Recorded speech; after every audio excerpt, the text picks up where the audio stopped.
We are now moving to session 3, discussion on smart cities and HCIT. We kindly request Dr. Neena Pahuja, Director General, ERNT, MOCIT, Government of India, to kindly come on stage, ma'am, and please share the session. We also welcome the panelists, Mr. Lux Rao, Country Leader, HP Future Cities and CTO, Technology Services, HP India, Ms. Kripa Gopalan, Chair, Advocacy and Policy, HIMSS Asia Pacific India, Mr. Narang N. Kishore, Mentor and Principal, Design Architect, Naning's Technolabs Private Limited, Mr. Vikram Tivantia, Deputy Director General, Cellular Operations Association of India, Mr. Gaurav Agarwal, Director, Public Sector, Cisco Systems India and SAC. Kindly please come on stage and have a wonderful discussion on smart cities and HCIT. A very good morning to all of you. I'm going to change the structure of this session a little. We hardly had any time for the questions from the audience. So I'm going to actually start the session with questions from the audience. And I hope we have mics for the audience here. Smart city is a topic that we've all been hearing about. Media is full of it. You do Google on it, and you get lots of data on smart city. So my first, and I need two people from both the sides to talk about what is your expectation from smart cities. So somebody from this side, please. Can we have a mic going here? Anyone, what's your expectation of smart city when it comes to healthcare? We have a volunteer.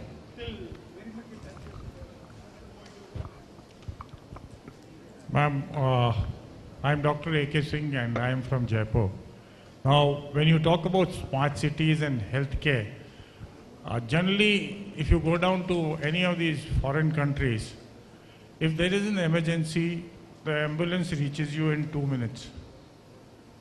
Here we have to depend, the government probably doesn't have the capability to handle this. Even the private people do not have that kind of a thing, so emergencies takes a lot of time. Now, what I would want in a smart city is that if I ring up a particular number, say 900, I want that the person's, a paramedic should come to my place and help me out of my emergency. That's it, ma'am. Thank you so much. Anyone from that side? And we'll elaborate more on what his thoughts are. Anyone from that side? Any volunteer as to what you think your expectations from smart city, first of all, before I start on smart city?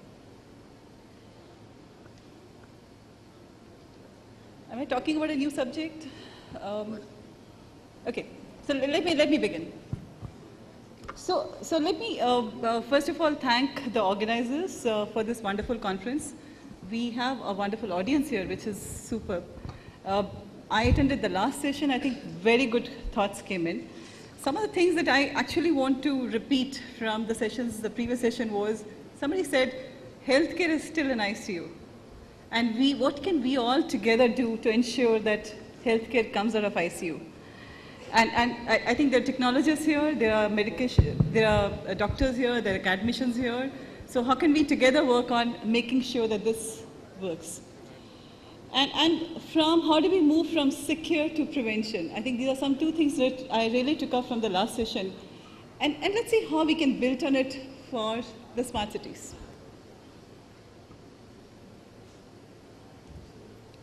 So my definition of smart city, I just hope the slides are clear, because I found in the last session while I was sitting in the seats below, the slides were not very clear for whatever reason.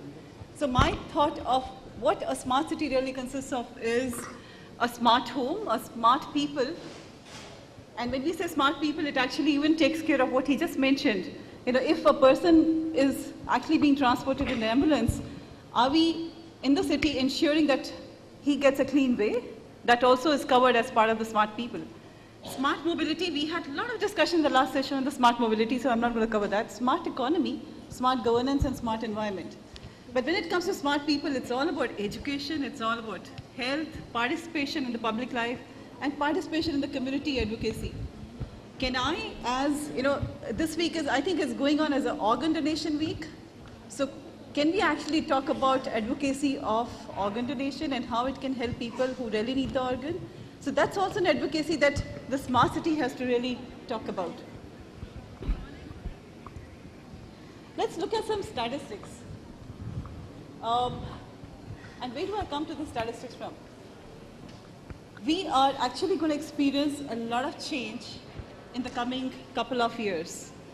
And census we did here, and I'm going to talk more about census in the coming part of the presentation, is actually going to connect almost everything. It might even enable a patient anywhere to get the treatment where he wants to get the treatment. And what we actually seeing is that the Internet of Things based, which is going to be used extensively in Smart City, we're going to see an increase in the numbers in the healthcare, and we're going to see a massive increase coming in the smart homes also. And that's what actually is possibly going to enable us to ensure that a patient is able to get the treatment where he wants it or in his house itself. The Smart City also takes care of the transport, which actually covers what the gentleman just mentioned, that if we just had a recent case, there was a liver that had been transported from Gurgaon to liver hospital in Vasant Kunj in Delhi, and it was done in 11 minutes. And I'm sure if people have experienced traffic in the morning today, I'm sure you realize that this, typically that distance takes almost 45 minutes to 1 hour, but that was done in 11 minutes, and it actually saved some lives. So all this actually is going to constitute the smart city. So what is smart city really talking about?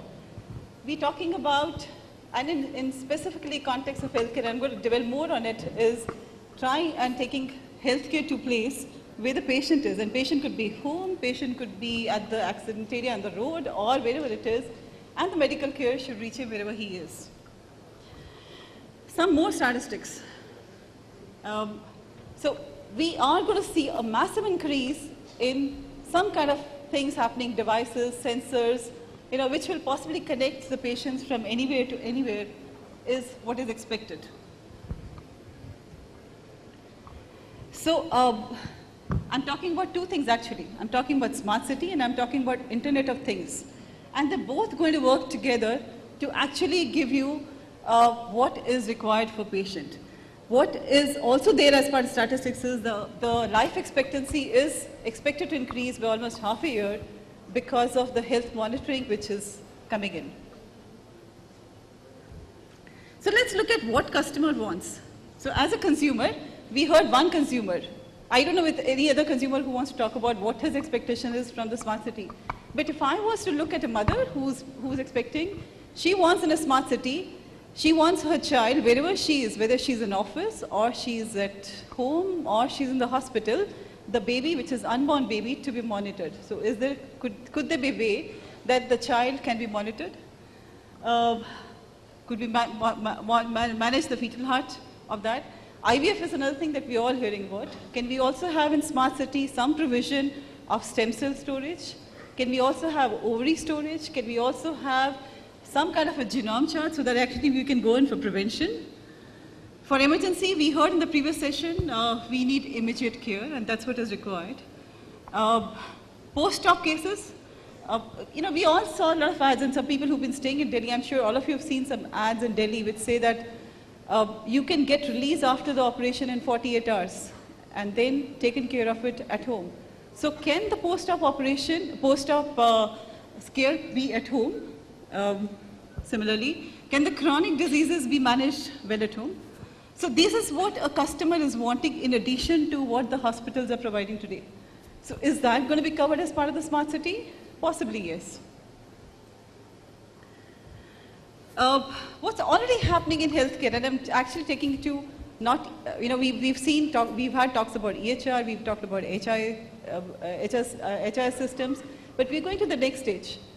So we already have today remote consults, teleconsults happening. We already have tools for assisted living. We already have tools for medication compliance, fall detection.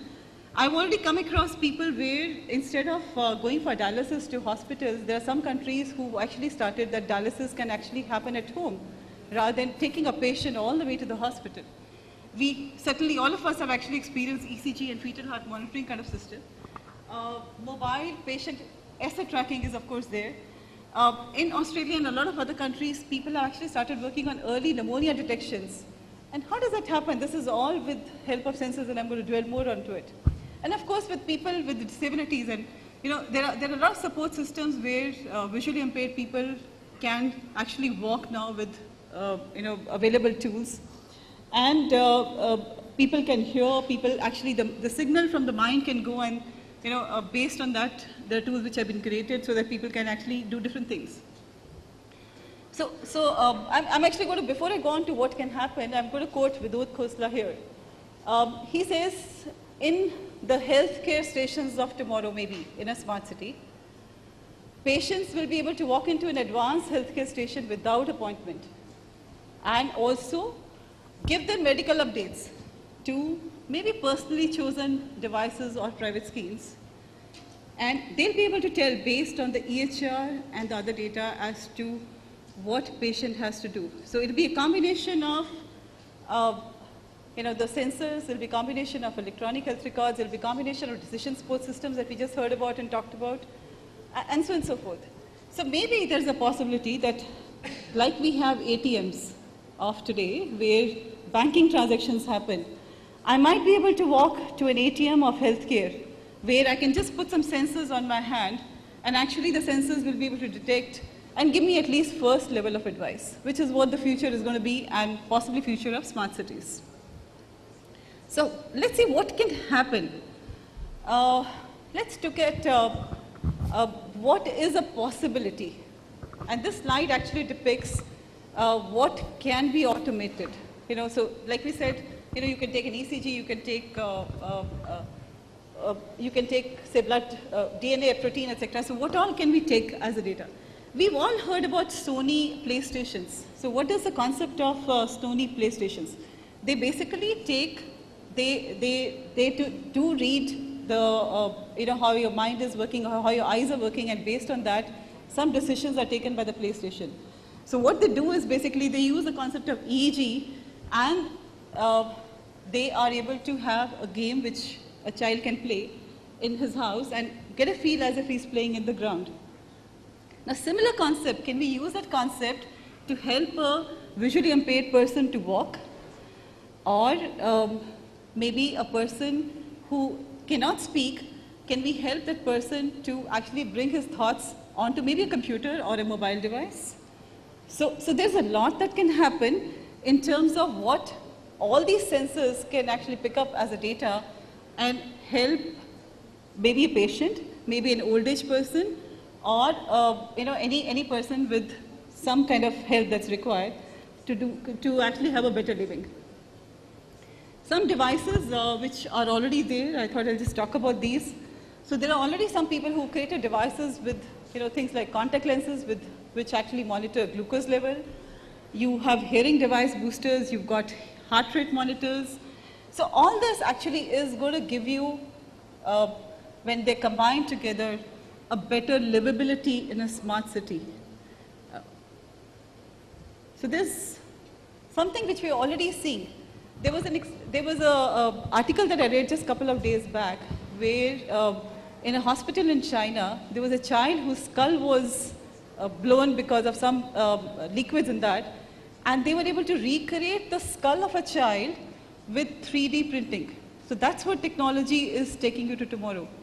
You already have people who are coming in with artificial kidneys. You already have limbs which are created by 3D printing, and with different kind of sensors installed in your body, they're connected.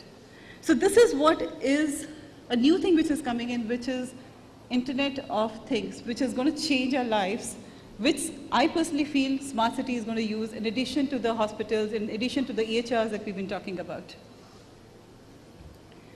So the reason why I actually gave you this was because I know there are a lot of clinicians here, there are a lot of startups here. I think there is a need for a lot of innovations in healthcare and Internet of Things, which will actually change the look of smart cities.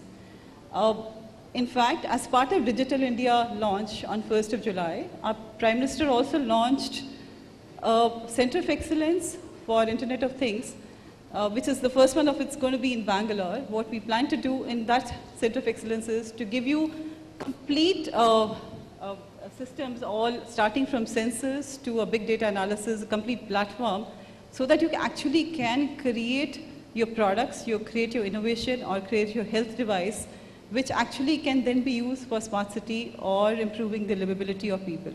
So thank you. I'm going to go on to the different panelists. We've got a very, very nice set of panel here.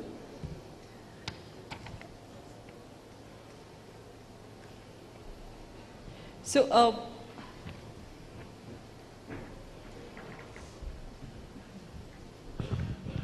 we're starting with the Kripa, and she's going to talk about what is required in terms of rehabilitation, how do we take care of post-op, and how do you take care of the chronic disease burden in this country actually for, to make it a smart city. Thank you.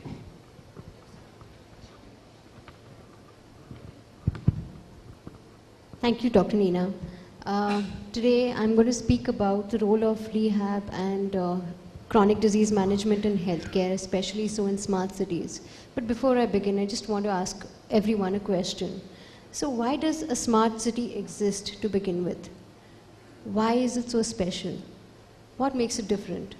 So now, do we have something more redefined or something more super defined than what rural versus urban is? Are we heading towards the next definition of rural versus urban and now versus a smart city? If we are going down to a super definition, saying a smart city is much more refined than what we would have in an urban city, it would be more technologically advanced. That being the distinction, it certainly should have certain aspects which will make it more smart. Smart is just not technology. If it is not healthy, the entire smart city is an unhealthy smart city, certainly not what we want. So more than a smart city, I think we're already heading towards a healthy smart city. Health being the first and the most primary aspect of a smart city is what I believe and what I would think of. Why? Is because a smart city is technically an urban or a tier 1 city, as we know, with many of us actually flocking towards. You have a lot of migrant population coming in and making that city so special.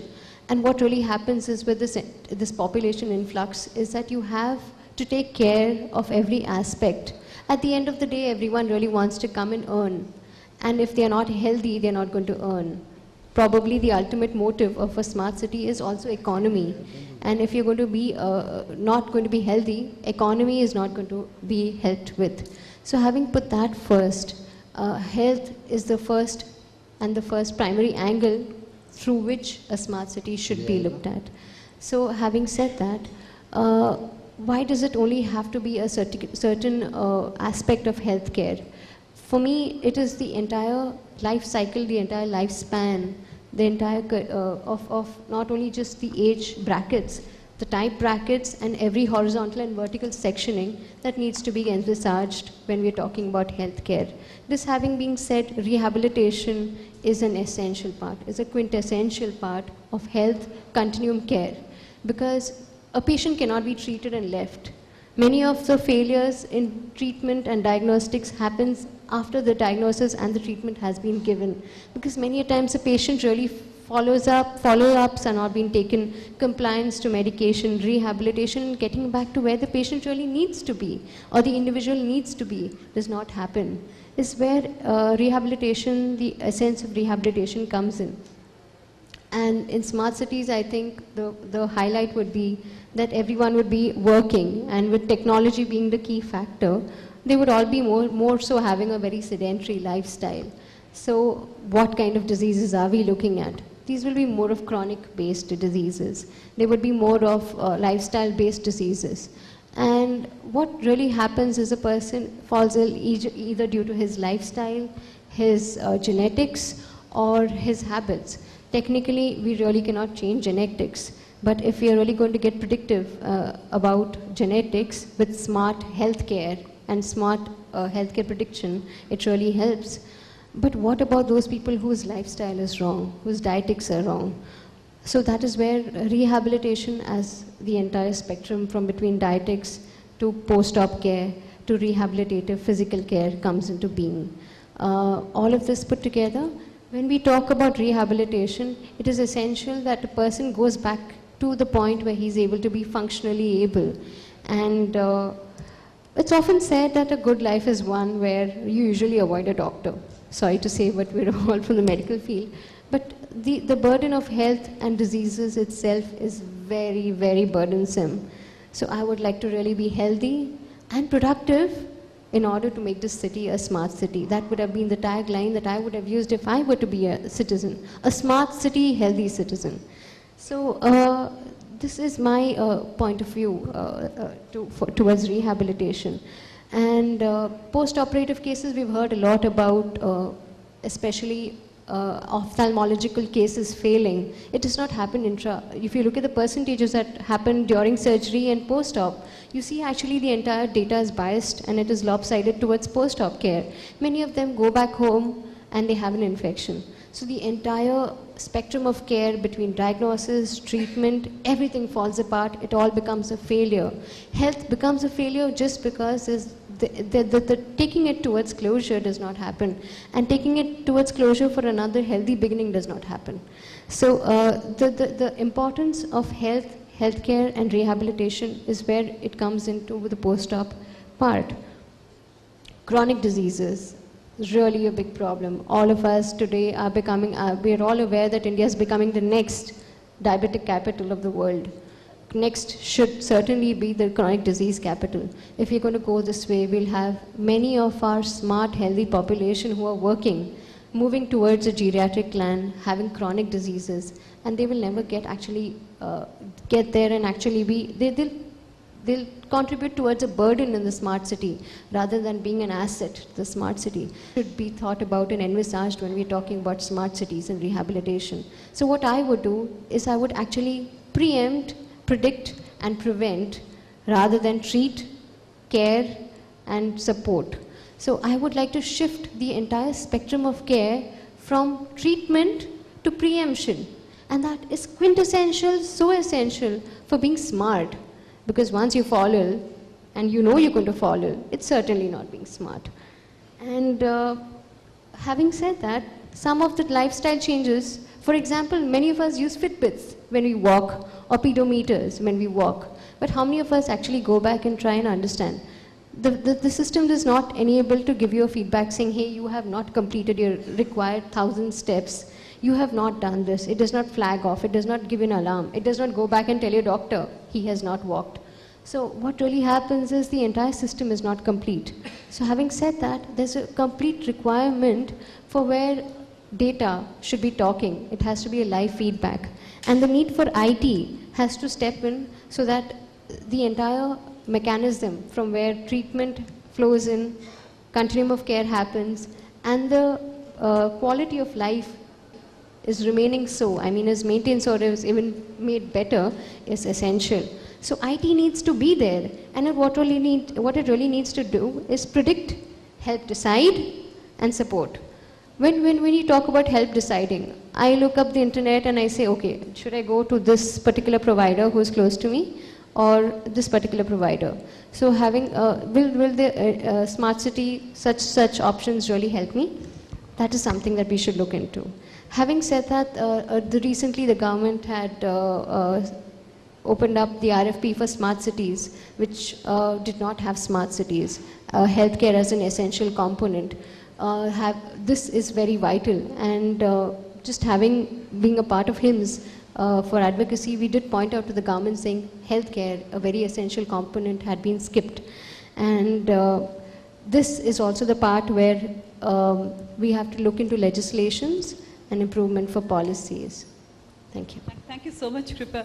There's something more which I think I'll just add to what she's saying. I think we need to come up with some kind of management which is made in India. You know, it's only India where we talk about yoga, we talk about homeopathy, we talk about allopathy, we also talk about Reiki, and different ways of, curing a patient. So can we come up with some kind of a post-op treatment which is a combination of all these, healing methodologies which actually can be, used for the patient. So that's possibly will make our smart cities a little different from smart cities abroad, and possibly we'll be able to create some different kind of an example here in India. Thanks. request Mr. Rao from HP to talk about his thoughts on smart city, and he's going to talk about EHR and what all we talked about in the previous session as to how do we combine the dots together of different IT products to make sure that we are able to get what we need in a smart city. Thank you. Thanks, Dr. Pahuja. Good afternoon, everybody. This is a very interesting topic. And in a healthcare summit, we are talking about smart cities. Obviously, there is a connect. And as actually both the speakers actually elucidated before me and all through the morning, you can't really talk about smart cities or anything if you don't have healthy citizens. And I would like to actually, over the next few minutes, talk to you about some of the interesting aspects of how there is resonance between an aspiration for a smart city and how it's important to have healthy citizens. We live in a world which is actually powered by what is called as an idea economy. Now, don't really get the wrong notion that an idea economy is actually all about economy, and I'm actually going to talk about finances and stuff like that. We live in a world today where technology is actually, confluencing. There is actually a tremendous amount of synergies that are actually possible because you talk about digital everything, everywhere, every day, and everyone is connected. Every business is actually a potential business, and it's actually had sweeping effect on all the verticals that you can think about. You talk about retail, you talk about hospitality, you talk about any segment, manufacturing or whatever. It's actually not really left it untouched, and the same is the case with healthcare. Today, it's possible for us to actually talk about healthcare reaching the masses and great quality healthcare being available to everybody thanks to IT, and IT is enabling this major motion in a big way. And as I said, it's disrupting every industry.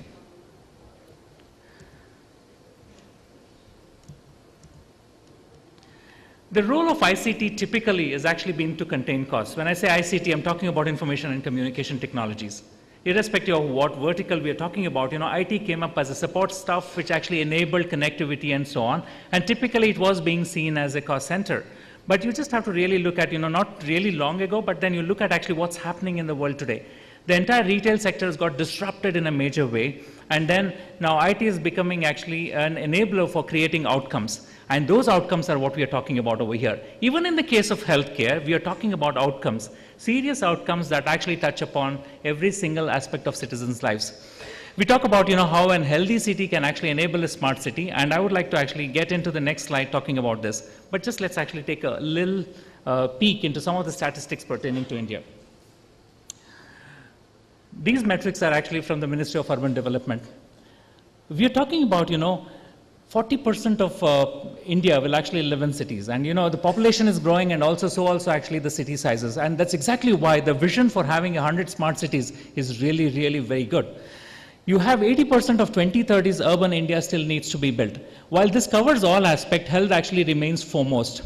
Kripa was talking about how health is actually not something that is a key aspect of smart cities, but I would say that the government is looking at healthcare seriously as one aspect of smart cities. We've actually spoken about it, and there is a very, very concerted interest in actually making that possible today. 60% of India's population will be middle class, demanding faster and transparent services and world-class infrastructure. 24% of population living in slums. This is something that we need to actually think about. Here we are not talking about technology enabling people who already have access to great healthcare. It isn't actually about enabling great healthcare through technology for middle class and upper middle class people. Anything that we are doing, and if it has to be a smart city, you have to take into cognizance the urban poor, the population that actually remains not really mainstream but marginalized. We need to find some way of mainstreaming the marginalized. Anything that we do, keeping them aside, is not going to really make our cities or nations smart. And at the kind of effort that is needed is that India needs to build one Chicago every year to realize the urban vision. That's actually the complexity that's there, and health comes for most of this. So at HP, we've got something called the citizen-centric approach, and what exactly do we talk about over here? Now, lest you think that here is actually a doodle that came in accidentally, that's a doodle that is from Dr. Chandrakant Patel. Is actually our chief engineer. He's got this unique way of problem solving. It's called design thinking. When we went and when we were actually brainstorming for what should be HP's vision for a smart city, he actually put up all of the stakeholders on a single sheet of paper, and it's typical of any IT vendors, and I'm not really pointing out any one single IT vendor. Typically, what IT vendors do is to actually follow an inside-out approach. I've got a portfolio. I've got those servers and storage and stuff like that, and therefore I force fit it into a requirement that is actually there. This has been actually, typically how it's been followed, across all IT vendors. But then in the case of smart cities, we felt that we'll actually take an outside-in approach, which is we put a citizen at the center of it and really look at an outcome-based approach for what a citizen wants today. And what emerged from those series of marathon brainstorming sessions within HP was something that is actually encapsulated over here.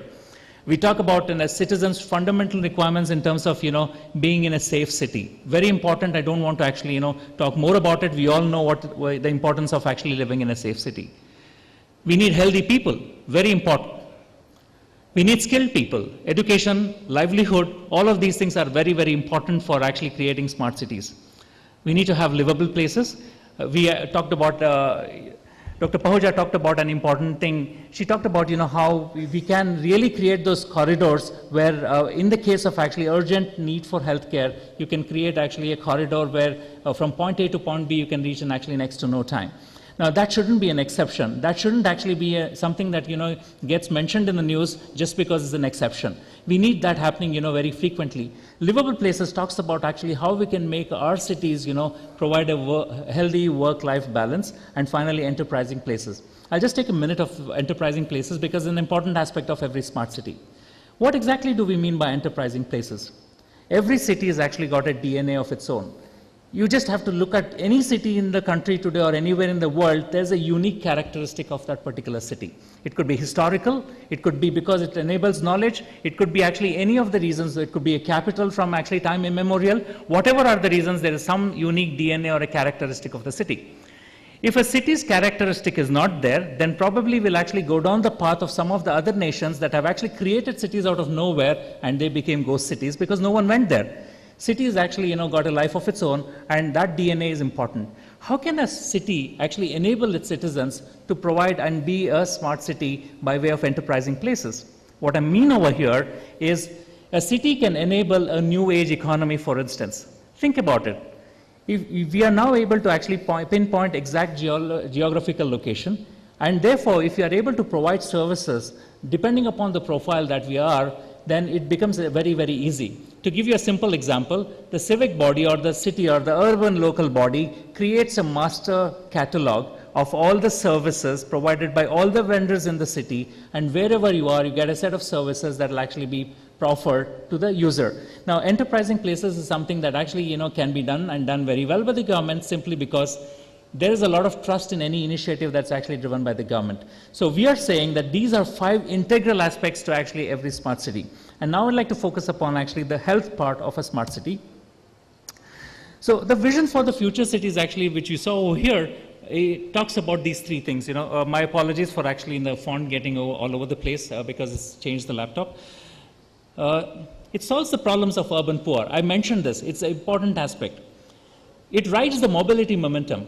It's very, very important to actually have mobile. Our Honorable Prime Minister in various forums actually talks about how mobile has actually been the most empowering single device that has actually touched every single citizen in the country. And we need to look at how we can leverage that medium and create a sense of empowerment across the board, including healthcare. And how do we improve the government to citizen connect? And if we were to actually look a little deeper in this, we are talking about technology as a catalyst for solving the urban poor problem. You're looking at 17% of global 15 to 34-year-olds by 2020, they will be in India. This is an aspirational population. They want everything. They also actually are demanding and asking for their rights and privileges. How do we actually ensure that happens? Digital India and Smart Cities, which is the Government of India initiative, is also actually driving this entire smart cities, which includes healthcare as an integral aspect. So some of the things that actually, which we have done from our perspective is actually about healthcare. We talk about education, learning to livelihood kind of solution, e-governance. We talk about crime and criminal tracking network. These are safe city aspects. We talk about actually things like the APDRP, which is actually smart grids and power management, and e-procurement, which is actually a transparent way for the government to actually purchase from vendors. These are actually a sample set of, some of the initiatives that we have driven in India. And I would like to, each of these areas actually, will take a long time for me to explain, but I would like to actually pick up one single aspect and, show you a movie now. I would like to, I'll request Lawrence to actually play this little movie of how an India innovation which covered all aspects that we've actually spoken since morning. The movie, please. India is a huge country. We have about 800 million people of the population that have little or almost no access to healthcare. Folks need to walk sometimes for days in order to get access to medicine or to healthcare. এখানে আমার তো জন্মগ্রহণ এখানে ছোটবেলা আমার একবার মানে পা কেটে গিয়েছিল অনেকখানি ভীষণ রক্ত বেরোচ্ছিল কিন্তু এখানে আশেপাশে ডাক্তার নেই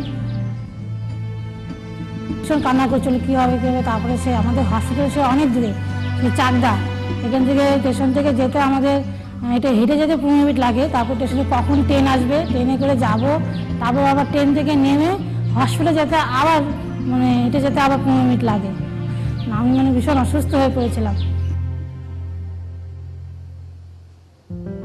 Together with partners, we provide access to healthcare services through cloud computing-enabled e-health centers located in the communities where people live. E-health centers can be set up in existing clinics or buildings, or they can even be deployed in a shipping container if no facilities are already available in the community.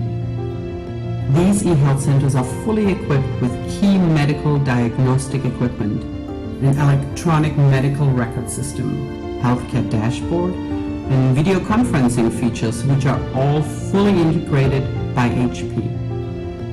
E-health centers are staffed by skilled nurses or health workers who can perform diagnostic tests, while the results are available in real time to doctors far away. We connect doctors in cities to the patients in the community. Technology makes access to healthcare possible anywhere in the world.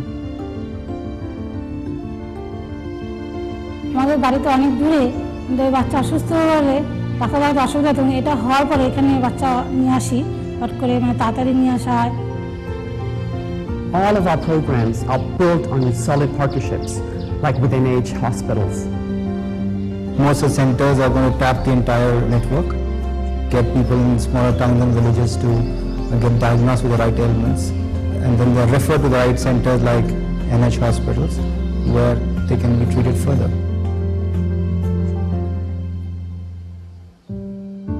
We launched the first e-health center in December of 2012, and we continue to expand the number of centers in India as well as in other countries. As of mid-2014, more than 35,000 patients have been registered in the e-health centers. Enabling access to better healthcare through innovative use of technology is a way to advance human progress. This is the way we do business at HP. We bring our innovation and our people together with other leaders to tackle social and environmental problems that affect millions of people. গ্রামের সুবিধা আছে কিন্তু অন্যান্য গ্রামের খুব আরও অসুবিধা আছে আরও অন্যান্য গ্রামে যদি এই আশেপাশে গ্রামে যে যারা ওখানে যদি একটা মেডিকেলটা থাকে তাহলে আমাদের মানুষরা তাহলে সুস্থ থাকবে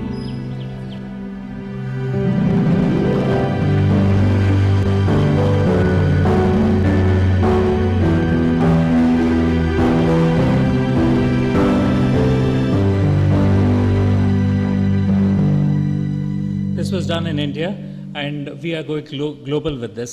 And we are touching human lives faster than we can make videos.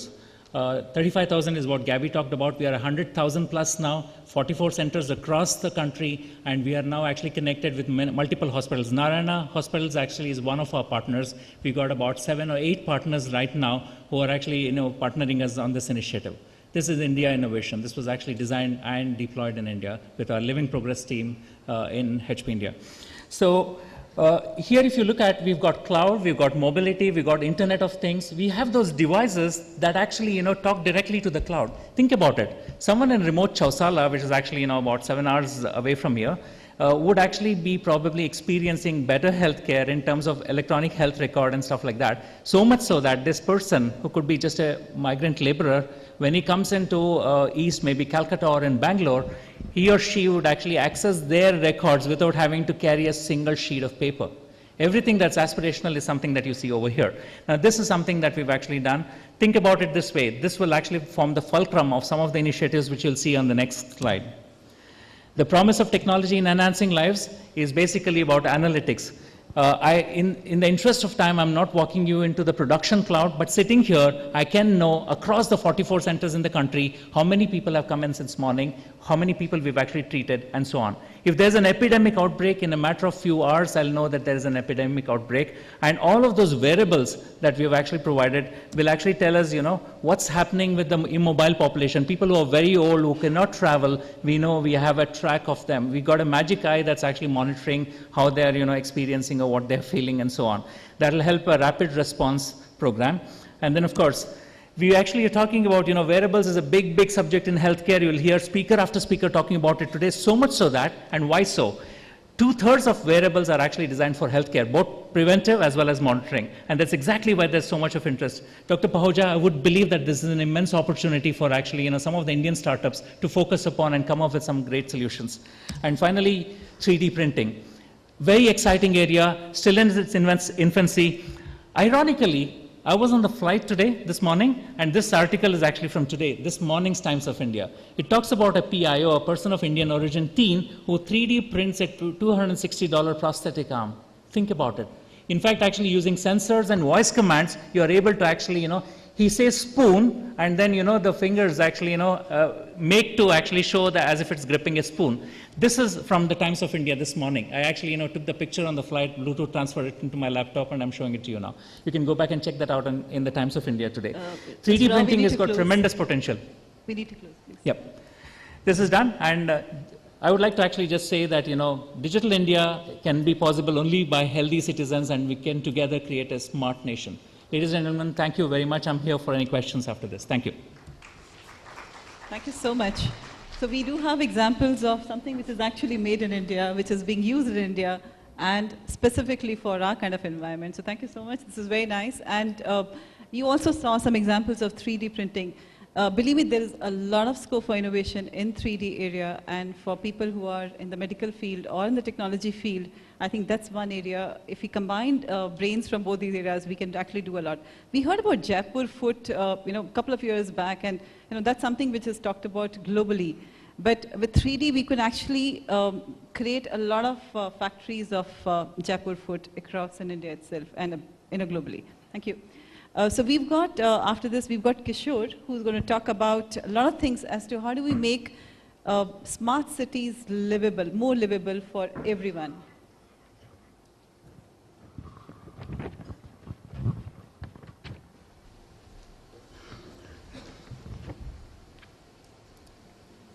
Good afternoon. At the beginning, let me give a disclaimer. I'm not from the medical field, so I do not know much about it. So if there is some misrepresentation of some facts or some terms, please excuse me for that. They were just collected over the last few nights only. But I'm basically an electronic design engineer and have been practicing electronics and product design for the last 35 years as an independent design house. When a few days back, Rajendra gave me a call that, Kishore, there's this event on this Digital India Smart Health, and you need to talk about it. I said, and you need to link it with smart cities and standards.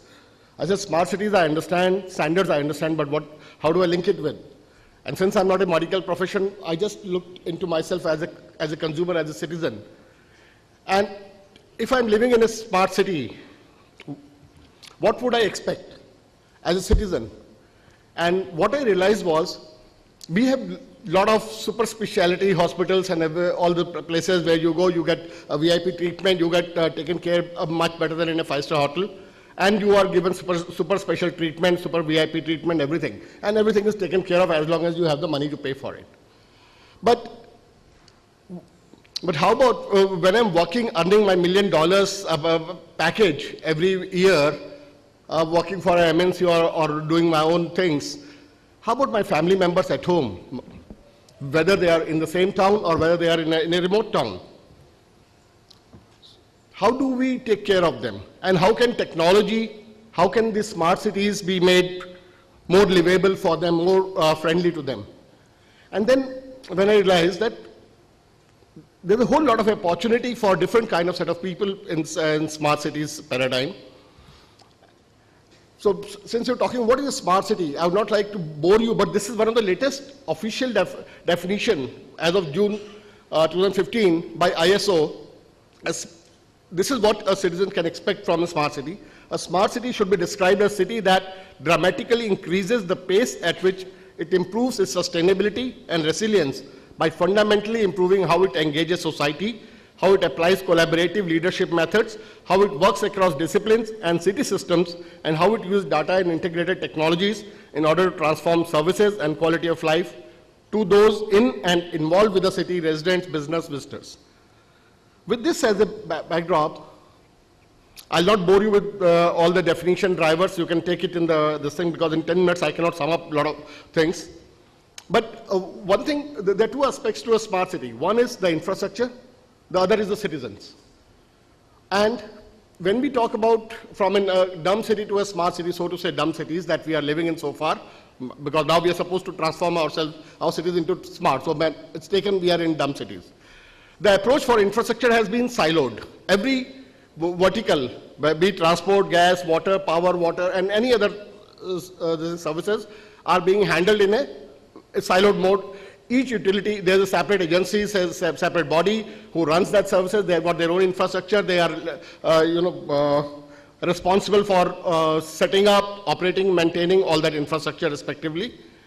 To a converged common infrastructure in a smart city where we have converged this thing, what we are looking at in a smart city is we have a common ICT backbone for all the services. Because if every service is going to use ICT, why let each utility have their own set of set of cable fibers running across the way so that they have a right-of-way problem and all those issues? Why can't we simply have a common ICT backbone for a particular city or a geographical territory, which will cater to all the stakeholders, and which will also save a whole lot on the ROI of any particular infrastructure. So basically, smart infrastructure is a very complex thing. It's a system of system and networks of network. So we need to look at it from a smart infrastructure, which will have interdependence in so many aspects of the applications, layers, and everything. And one of the major thing in a smart infrastructure or smart city would be the integrated management center. There's also, because there's a lot of recursive cycle into data in a smart city. Information that is generated is information that is consumed, which in turn adds to the information generated, which becomes information used again. So that is why we need to have a central, unified, integrated management center, unified and secure ICT backbone, which makes a whole lot of sense for a smart city as an infrastructure. These are some pictorials. And then this is a typical ICT architecture for a smart city that people have been, projecting. But then there's another aspect. When we say ICT, there's a new challenge. Now, the security in the fifth dimension. Fifth dimension, the cyberspace has been very aptly named as fifth dimension, beyond the fourth dimension that we are used to. Fourth still is the time, and fifth is now cyberspace. We need to really make our cyber ecosystem very, very secure. And this is a typical information security infrastructure, the way IT people look at it. Then when we talk about smart infrastructure, it also needs secure, not only IT, we need communication. Communication is the backbone which brings data from each node to a central servers, cloud, or whatever you want to call them, to make the big data and data analytics and all the IT processes, software services, start running and giving us deliverables. And this is a typical security architecture for a smart city. Then we have some new shifting paradigms about the smart home, smart building, the connected world.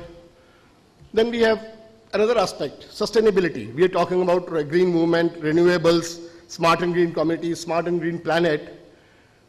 Then some technological interventions for this thing are, we are talking about DC microgrids and power to save our own electricity. We are going back to the new paradigm, the old paradigm of Edison versus Tesla, where there was a heated debate on DC or AC, which one is this. So DC today is considered more energy efficient because today our whole consumption pattern of electricity has changed. Most of our gadgets are DC powered.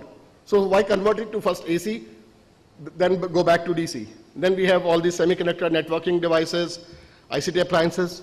That brings me to the technologies. But which are the most profound technologies that we talk about? And most profound technology, the way I look at it, are those that disappear. They weave themselves into the fabric of our everyday life until they are indistinguishable from it. Can anybody give me some examples of the oldest or the legacy profound technologies? The first most profound technology or invention, you might call it, was the fire when we invented. Now we take it for granted. Then in the recent century, we had that steam engine. Then we had electricity. Then we had, the recent one was a few decades back, internet. And now we have the Internet of Things. Internet of Things is going to actually encompass each and every aspect of our life. That is why it is being called this thing.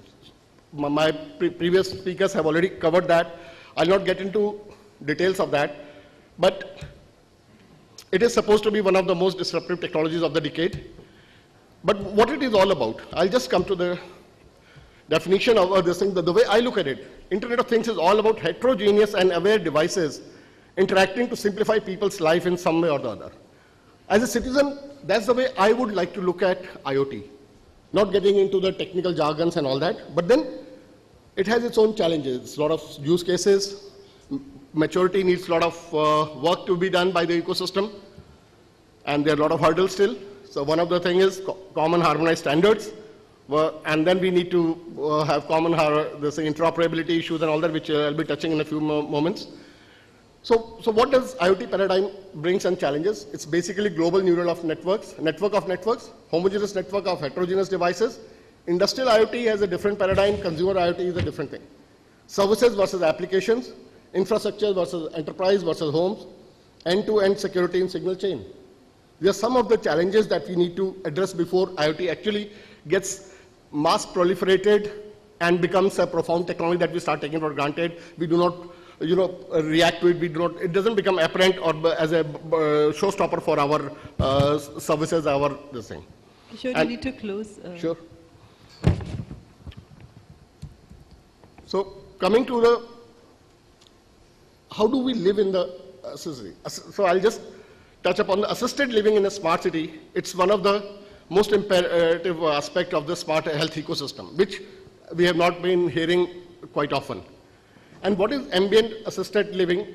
It's a vision which is described as concept, product, services that combine new technology and social environment to improve the quality of life for people in all phases of life. It's a building block for addressing the challenges of demographic changes, which is aging society, keeping people at work productively and healthy, keeping people at home healthy, independent, and integrated, improving the delivery of care where and when needed. What is AL? This is the first level of this thing. Without AL devices and services, physical then we are basically dependent on the prevention aspect. Then we have the second aspect, compensation and support, and then independent and active aging. This is what we are looking at. And how do we integrate healthcare IT with this? I think my previous speakers have already addressed. But what it is all about, aging people, this thing. You will say aging people industry. Yes, it is an industry. China's government and society has devoted much attention to the development of aging society and needs of the aging people. And these are some of the kind of product system solutions that have been already developed for aging people. So for them, it's an industry. Okay. And another example is Japanese have developed some robot technologies because they are pretty good at robot designs. And then ICT has got its own role to play in assisted living. And then mobile ICT. Then you'll say, what is this? These are a lot of standard development organizations. And what are these? These are some enabling technologies and protocols that all these smart things they work on. These are their names. And what is the question? The obvious question is, that's nice, but what do standards have to do with it? Standards is basically a key requirement for success of any solution in the market. Systems must be future-proof, grow and adopt with changing needs of users over time. There is a very neat and large variety of users among older people. No vendor can offer a one-size-fits-all product. Technology must integrate with local infrastructure and service providers. So interoperability can be addressed in multiple layers, and it needs to be actually. Ability to exchange bits and bytes, network level, syntax level, semantic, and even user perspective level. And these even we have some AL standard repository by one of the Alliance 2 in Europe, who had done some already work in this AL. And I'll just give you an example. What is the thing? If you're designing a AL system, which are the standards that are relevant to you? It is simply like USB. We have so many connectors. Which one is relevant to you? You might be connecting the other one with a different kind of connector on the other male-female side. And rivaling standards, yes, there are so many in place. The beauty of standard is that there are so many to choose from. Yes, it would be ideal to have one standard for every specific thing, but it's not to be. But we still need to harmonize. But then how does interoperability support mHealth? It enables convenient, robust data exchange, facilitates large-scale data sharing, promotes positive user experience, introduces new flexibility.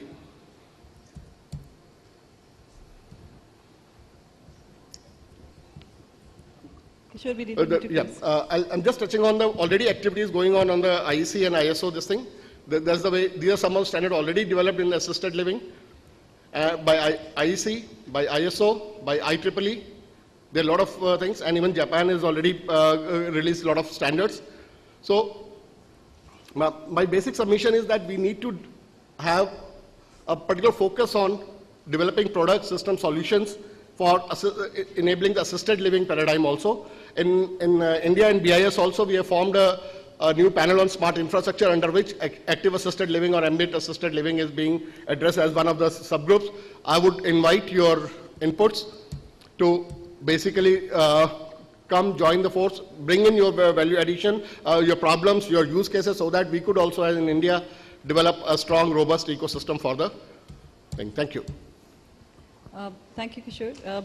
I think a couple of things that we touched upon. Yeah. We need standards, we need security. As part of our Digital India launch, also our Prime Minister said that security is one of the most important things, because more the IT system that we're developing, if we don't bring in security, all our systems are going to collapse one day if we don't take care of it. And I think that's what he was trying to talk about.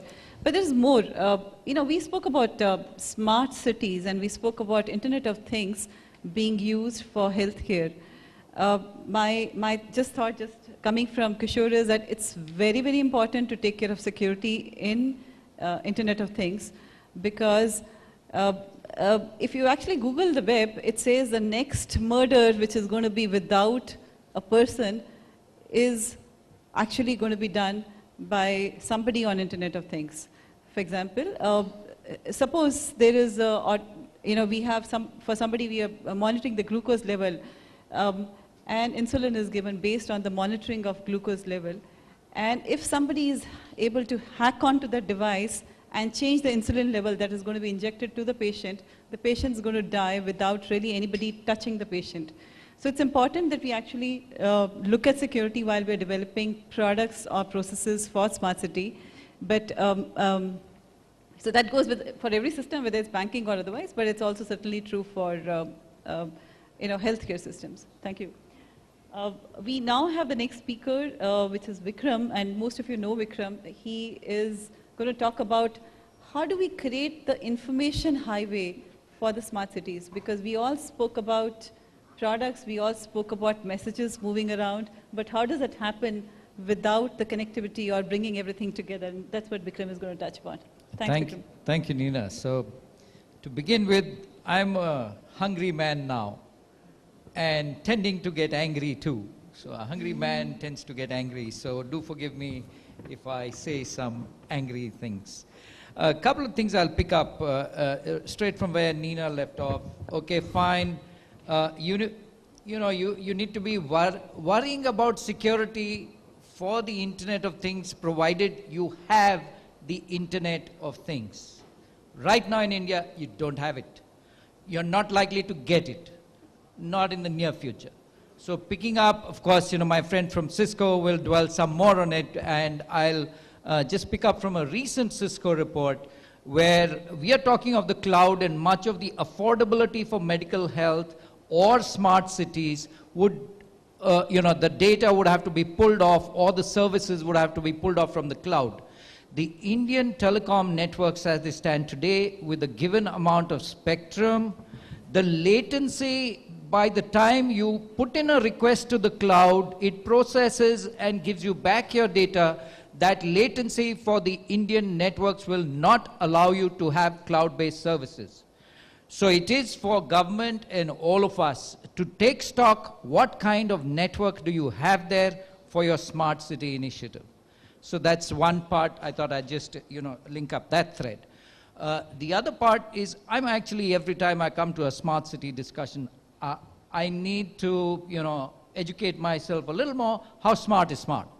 I mean, what's the takeoff point in being smart? So being an engineer, the way we see it is efficiency. Let's say output by input, is my efficiency increasing? And then possibly for a smart city, you will need to put together, whether for water or health or sanitation or let's say quality of air, what are the definite benchmarks and data points as they are measured, so that from year 0 to year 1 to year 2, you tend to become incrementally better. And then decide your policy and resources the way you put out your resources, that you're actually achieving that. One way that comes to my mind, which I thought I'd share, is it'll be a bit of a hike to get an entire city smart. So what the government seems to be doing is, one is greenfield smart cities like the one coming up in Raipur. I'm told it's quite interesting. Telangana seems to be doing something nice, Lavasa maybe, and the Delhi-Mumbai municipal corridor. These are 5 or 6 examples out of the 100. So in the brownfield cities, which have been identified, maybe 2 per state, being a democracy, not easy. The land bill is stuck, the GST is stuck, right? Now, who are the people who are going to put in the money to actually put out that network, or to buy the equipment, or to put in the apps to make it smarter?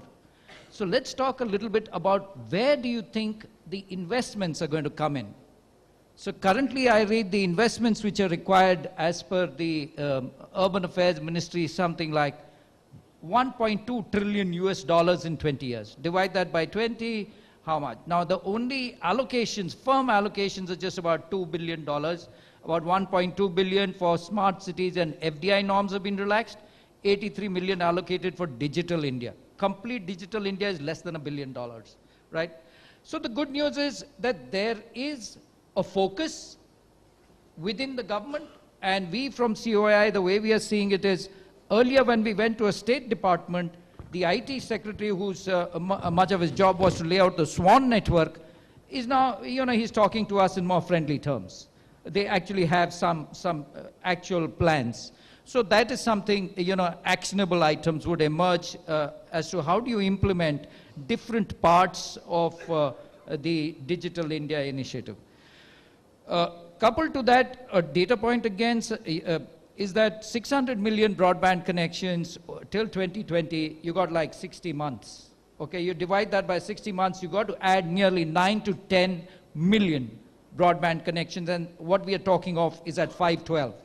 The moment you put it at 2 meg, which is the intention after 2017, do you have the spectrum for it? Do you have right-of-way permissions? Do you have the government machinery enabled to provide you that resource, whether you put out and implement this smartness? So that's something which really would demand, a lot of focus.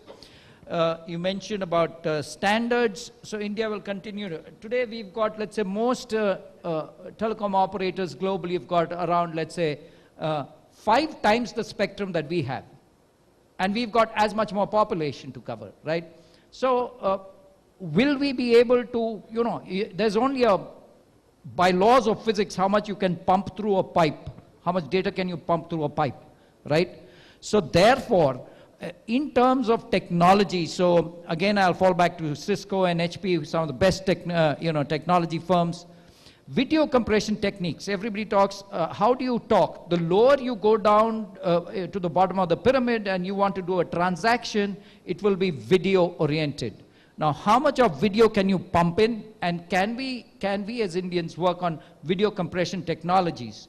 And which would be specific to health, I believe a lot of health practitioners.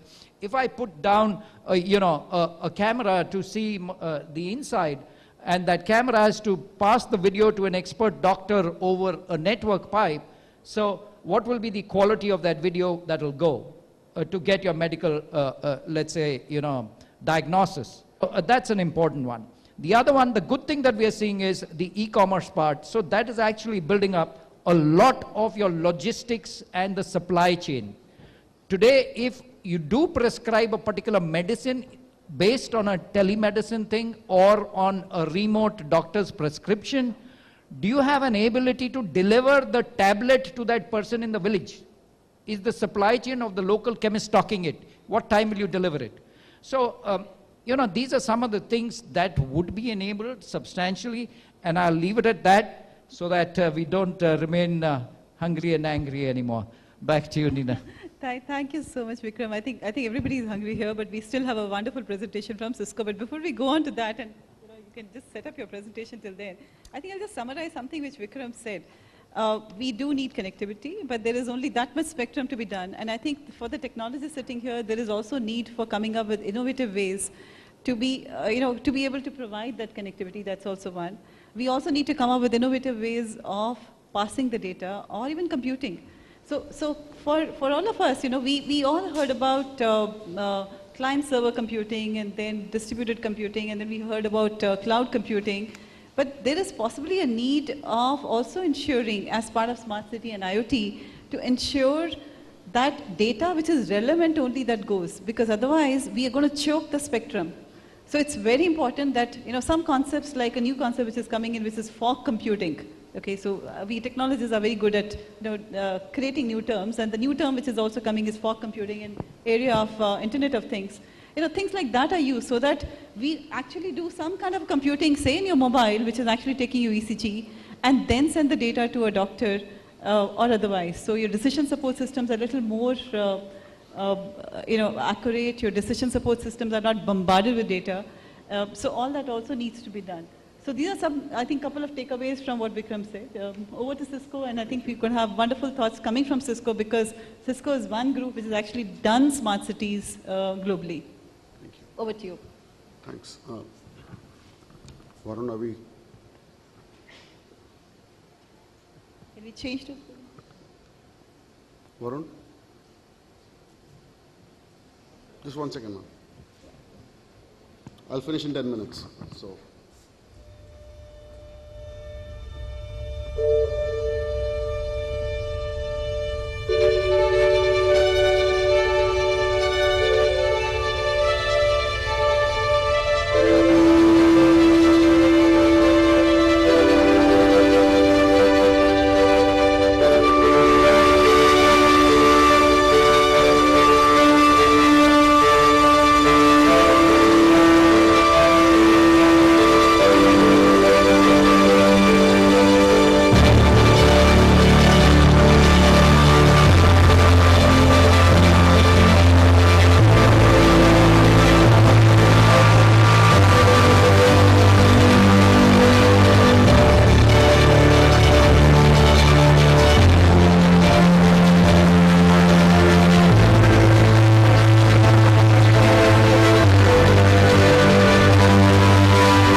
Thank you. How do I get this on now?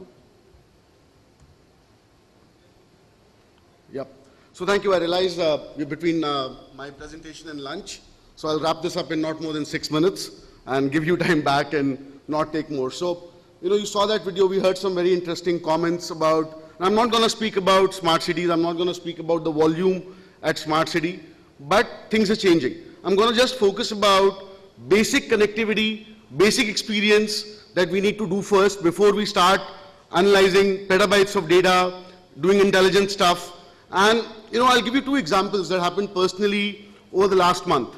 Two very close friends, one a family of doctors, a father at the age of 70 years, just goes and does a regular medical checkup.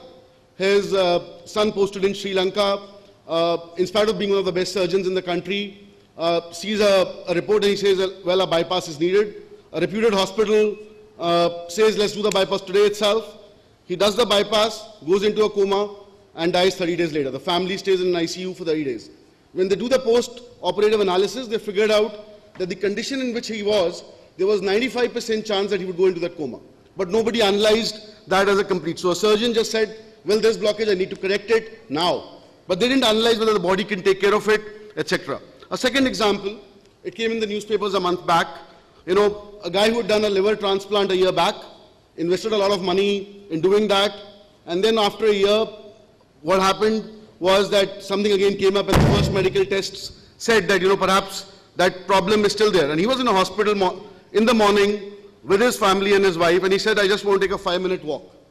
Within 30 minutes, the family gets a call that this particular gentleman is lying in a pool of blood at the floor of the hospital dead.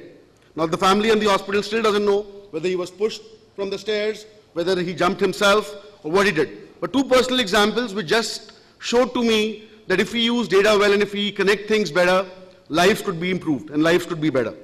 What I'm going to speak about fundamentally, how do I go to the next chart? Yep. And I'm not going to spend about time on this, but if you look at a hospital or any healthcare provider, these are constant challenges that they face. They feel about return on investment, excess capital costs, patient staff safety, regulatory compliance, and stuff like that. You guys know this like the back of your hand, so I don't have to explain this. But fundamentally, how can we solve that? We can solve that by providing context-aware healthcare. And for providing context-aware healthcare, the basic requirement is that people, devices, etc. need to connect to each other and provide data that can be acted on. And, for paucity of time, I'll just give you some use cases for an example. For example, can you track your assets which can be used the most? For example, in the best hospital in Gurgaon, my wife in pain had to wait for an hour to just get an X-ray done. Can we do that better? Can we manage our assets depending on how they're used, because we ask for reports, etc. in a better manner? How can we use the end-to-end supply chain for something as simple as a wheelchair? For example, there are patients and hospital staff running around looking for a thing as simple as wheelchair. Can we provide location awareness that anybody walking into an hospital with a Wi-Fi access can figure out where the nearest wheelchair is? Manage the equipment which is expensive, depleting. Condition monitoring. For example, if there is excess of gas, if there is any toxic release or in the environment, capture that by sensors and act on it and contain it. Patient elopement and security. I gave you a personal example of that. Can we have RFID tags on people with clothes so that you can track them? Because when patient is going through that phase, he may have multiple things going around and he should not be in an area where he should not be. Infection control. For example, kids go into hospitals, how do we make sure that they do not walk into an area which has potential to get them infected? And staff duress. For example, there may be staff at an emergency office, but the regular healthcare might need versus, and vice versa. How can we deploy staff on a real-time basis? Ma'am talked about fog computing. How can you use devices at the edge, at the user level to take decisions? And honestly, things from a connectivity are not as bad. For example, I took a 4G connection from an Airtel device, and I can get 24 Mbps on a mobile phone today, sitting here in at this place. So things will get there. I'm saying let's assume that there will be infrastructure that will be made available to make sure things can get connected and there is bandwidth. But I need the medical fraternity to start using technology in India a lot more than they've used. And if we compare our benchmarks to global benchmarks, from an expense to use technology, we are way behind. So start thinking of how do we use technology in a manner where people can get better healthcare. A very good example of a telemedicine demo is outside the room, and that can revolutionize. For example, today even a middle-class family in the country spends, or a lower middle class family in the country spends 50,000 bucks on phone. Why can't they spend 50,000 bucks on devices that can help them connect to a telemedicine and a video source with good internet connectivity and get some real help in emergency? You know, it's an impossible problem to solve about traffic. Say if I want to reach a hospital in 30 minutes and there is traffic on the road, unless I get airlifted, there's nothing I can do, right? But can you get the health to reach by use of technologies such as video and the fact that there will be internet at home, even at Gram Panchayat, rural levels, thanks to the Digital India Vision? Can we make good use of that for healthcare, because that's foremost, right? Broadly, some people tracking users, I won't spend time of that, but basically how do we make sure that we are utilizing the precious resource, whether it's the nursing staff, the capital equipment, the hospital, the real estate, to ensure that the patient gets treated fast, well, and moves out in time. Patient connect again, for example, even somebody like us today, when you walk into the best of the hospitals, does not know, if you walk in like that, who's the doctor you want to go to, right? You will spend 40 minutes trying to figure out which is the doctor you want to get to and then get an appointment and wait for an hour. I just read an article in the newspaper 3 weeks back that 50% people buy movie tickets online today, right? 50% in people in Delhi. And remember, 10 years back, we were standing in lines waiting for 30 minutes to just get a movie ticket. Why can't I schedule a doctor appointment based on his expertise on my mobile phone, on my website? How many hospitals have that possible as we speak today?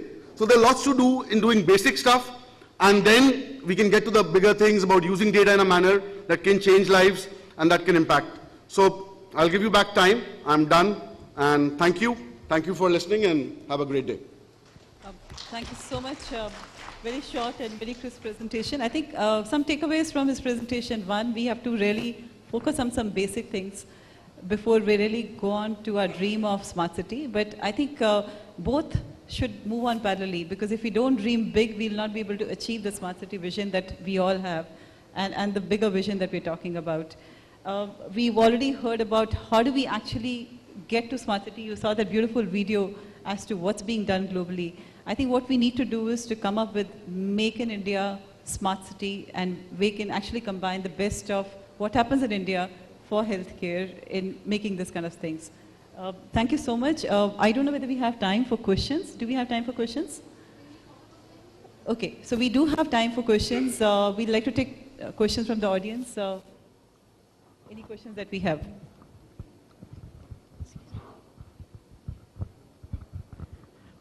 Thank you for a wonderful session. I represent a company called iPatient Care. We are a US-based electronic health record practice management system vendor.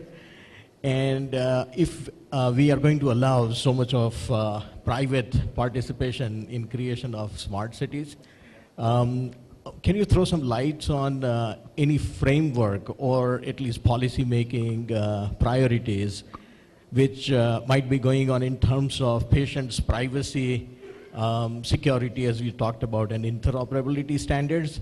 Because without that, it's very difficult to evolve a patient-centric healthcare. Would you want to take it or? Okay, so let me tell you, globally, just for information of everyone, globally, everybody is following HIPAA compliance framework for the privacy of the patient. In India, we still do not have HIPAA framework. We do have IT security policy, which to a large extent covers a lot of points in terms of patient security also. For example, as per the IT security policy, if I have my X-ray and that X-ray shows that, look, there is a problem in the leg, that is not to be passed on to my employer because it'll impact my employability. So even as per the IT Security Act of India, you are not supposed to share my X-ray with anyone. So that is there to a large extent, but to the best of my knowledge, we don't have anything very specifically yet created for healthcare, and there is work happening there. Sorry, you want to add something? Yeah, regarding the interoperability, what I touched upon is we are globally on the health side, there's one very mature body, Continuum Health Alliance, which, and they are already recognized by ITU, and their inputs are being adopted by ITU as a standard. And we in India, as I just mentioned, in BIS, Bureau of Indian Standard, we have created a panel on smart infrastructure, basically keeping the whole paradigm in mind, and where ambient assisted living is part of this thing, and where we are looking at all these standard interoperability standard, and we are trying to align with IEC, ISO, and IEEE standards. So I invite all the stakeholders, whether they are product designers, manufacturers, ecosystem, or the even medical professionals, to come up with their use cases, their requirements, and their expectations from the standards, so that we could come up with a holistically the solution framework for India, as well as take any of the genuine points which have not been covered by the global standard development organizations to those platforms. Thank you. Any other questions that we have? Looks like everybody is hungry, so we should actually break for lunch. Thank you so much. We were actually trying to take you through what's going to happen in the future in terms of smart cities. But if you have any questions, all the panelists are going to be there for the lunch, and you can actually interact personally. Thank you so much. Thank you so much, all the panel members, for having such an enlightening discussion.